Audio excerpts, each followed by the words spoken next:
அனைவருக்கும் வணக்கம். இன்றைக்கி நம்ம என்ன பார்க்க போகிறோம் அப்படின்னா, வாழ்க்கையில் ஜெயிக்கிறது எப்படி அப்படின்னு பார்க்க போகிறோம். வாழ்க்கையில் எல்லாருக்குமே ஜெயிக்கணுங்கிற ஆர்வம், எண்ணம் எல்லாமே இருக்கும். அது எப்படி போய் ஜெயிக்கிறது, அது எந்த ஸ்டெப்பு வழியாக போகிறது அப்படிங்கிறது மட்டும் சரியாக தெரியாது. எல்லாருக்குமே எப்படியாவது நம்ம வாழ்க்கையில் ஜெயிக்கணும் அப்படிங்கிறது மட்டும் இருக்கும். இப்போ நம்ம ஏதோ ஒரு வேலை செய்கிறோன்னு வச்சுக்கோங்களேன், அதுக்கு பக்கத்து வீட்டில் உள்ளவங்க அந்த வேலை செய்யாத, அது சரியாக இருக்காது, அது உருப்படாது அப்படின்னு சொல்லுவாங்க.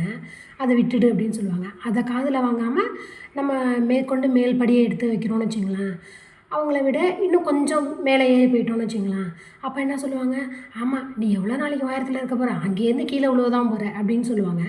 நம்ம அதையும் காதலே வாங்காமல் இன்னும் மேலே மேலே போய்கிட்டே இருக்கோம்னு வச்சுங்களேன், ஒரு கட்டத்தில் அவங்கள விட தாண்டி ரொம்ப தொட முடியாத தூரத்துக்கு போயிட்டோம் அப்படின்னா என்ன தெரியுமா சொல்லுவாங்க, எப்பா எனக்கு அப்போவே தெரியும் அவன் ஜெயிச்சிருவான்னு, எனக்கு அப்போவே தெரியும். எப்படி இருக்கான் பார்த்தீங்களா, அது வரைக்கும் வா போன்னு கூப்பிட்டவங்க வாங்க போங்கன்னு கூப்பிடுவாங்க, மேடம் சாருன்னு கூப்பிடுவாங்க. அப்போ நம்ம எதையுமே காதில் வாங்காமல் ஓடிக்கிட்டே இருக்கணும். அப்போ தான் நம்ம வெற்றி கோட்டை தொடலாம். அதுக்கு சின்ன ஒரு கதை சொல்கிறேன் பாருங்கள்.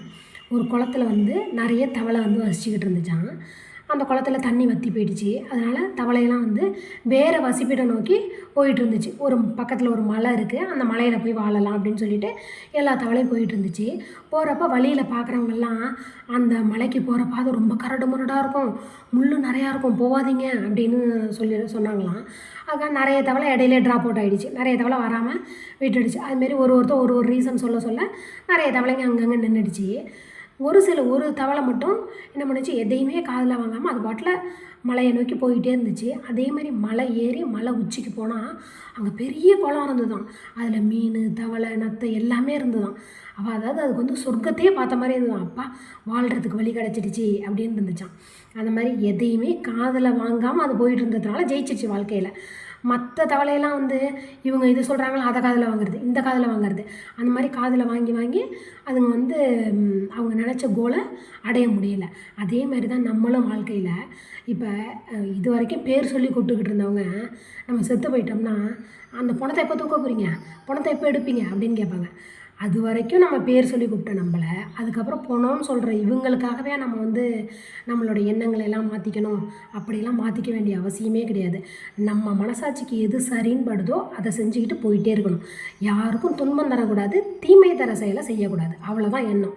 மற்றபடி நம்ம பாட்டில் நம்ம வாழ்க்கையில் போயிட்டே இருந்தோம்னா ஒரு நாள் நம்ம ஜெயிச்சிடலாம். அதாவது நம்ம வாழ்க்கையில் ஒரு கதை இருக்குது அப்படின்னா, முயலும் இருக்கலாம், ஆமையும் இருக்கலாம். ஆனால் முயலாமை மட்டும் இருந்ததுன்னா நம்மளால் வாழ்க்கையில் ஜெயிக்க முடியாது. அதை தாண்டி ஓடினோம்னா நம்ம ஜெயிச்சிடலாம். சப்ஸ்கிரைப் பண்ணுங்கள். தேங்க்யூ.